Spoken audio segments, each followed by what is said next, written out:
Assalamualaikum warahmatullahi wabarakatuh. Perkenalkan, nama saya Aida Absalubis, jurusan Vokasional Informatika 1B. Di sini saya akan menjelaskan tentang macam-macam landasan pendidikan. Yang pertama, landasan filosofis merupakan landasan yang berkaitan dengan makna atau hakikat pendidikan yang berusaha menelah masalah-masalah pokok dan pendidikan berdasarkan filsafat. Yang dimaksud dengan filsafat adalah induk dari setiap ilmu-ilmu yang telah kita pelajari, misalnya psikologi, sosiologi, sains, dan antropologi. Ada beberapa filsafat pendidikan, antara lain yaitu idealisme dalam arti umum seperti aman atau keinginan yang sesuai dengan ideal atau pakemnya. Ideal berasal dari bahasa Yunani, yaitu idea, yang artinya sebuah visi atau kontenpial. Sedangkan pakem adalah pembelajaran aktif, kreatif, efektif, dan menyenangkan. Selanjutnya, realisme. Realisme merupakan aliran dalam ilmu pengetahuan yang mempersoalkan objek pengetahuan manusia. Objek pengetahuan manusia ini dimaksud dengan pengetahuan manusia berada di luar diri manusia. Realisme sangat bertolak belakang dengan idealisme karena realisme mengandung suatu bukti yang real secara nyata, sedangkan idealisme hanya dalam akal pikiran manusia.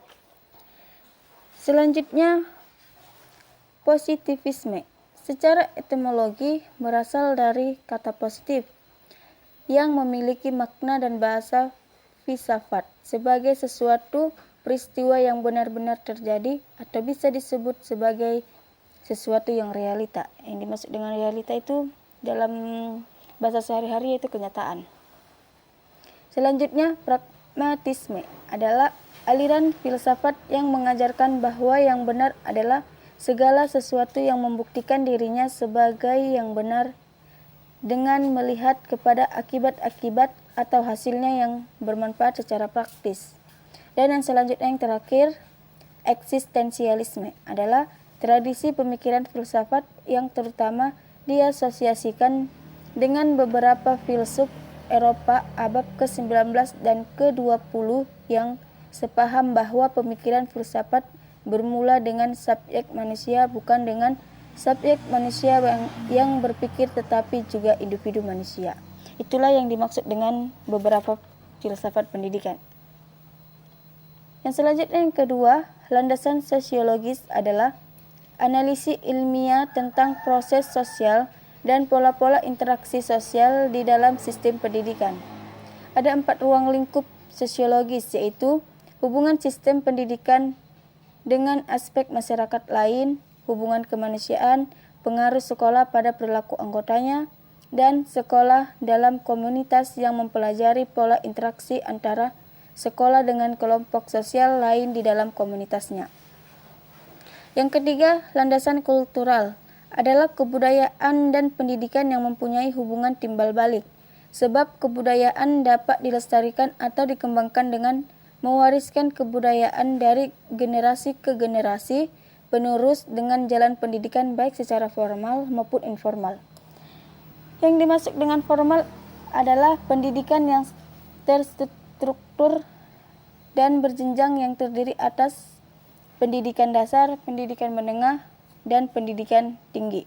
Sedangkan yang informal adalah pendidikan yang berlangsung atau terselenggara secara wajar dalam lingkungan hidup sehari-hari. Selanjutnya, yang keempat, landasan historis. Kata sejarah dari bahasa Inggris history, yang sebenarnya berasal dari bahasa Yunani historia, yang berarti orang pandai. Landasan historis juga termasuk landasan Pancasila, di mana dapat kita artikan bahwa Pancasila merupakan perumusan nilai, norma, dan kebudayaan yang telah berkembang sejak lama sepanjang sejarah perjalanan hidup bangsa Indonesia. Dan yang kelima, landasan psikologis, berarti secara etimologis istilah psikologis berasal dari bahasa Yunani, yaitu psi, berarti jiwa, dan logos yang berarti ilmu.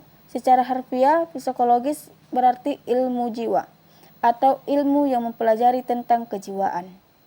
Yang keenam, landasan iptek atau ilmu pengetahuan dan teknologi adalah salah satu hasil dari usaha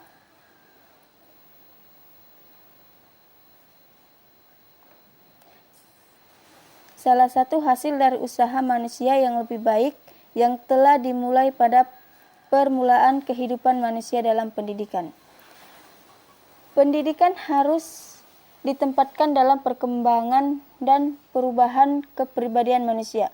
Semakin manusia berubah, semakin pula pendidikan berkembang dan berubah serta menemukan maknanya. Yang ketujuh, landasan politik adalah suatu kebijakan dalam dunia pendidikan untuk mencapai tujuan pendidikan berdasarkan Undang-Undang Sisdiknas nomor 20 tahun 2003, di mana isinya tentang sistem pendidikan nasional. Yang kedelapan, landasan ekonomi adalah suatu hal yang membahas peran ekonomi, fungsi produksi, efisiensi, dan efektivitas biaya dalam pendidikan. Dan yang terakhir, yang kesembilan adalah landasan yuridis adalah asumsi-asumsi yang bersumber dari peraturan perundang-undangan yang berlaku yang dijadikan pijakan atau pendidikan, terutama adalah pendidikan nasional. Yuridis dalam hal ini aturan atau undang-undang yang menjadi pegangan dalam pelaksanaan pendidikan Indonesia. Cukup sekian yang bisa saya sampaikan, kurang dan janggalnya saya mohon maaf. Assalamualaikum warahmatullahi wabarakatuh.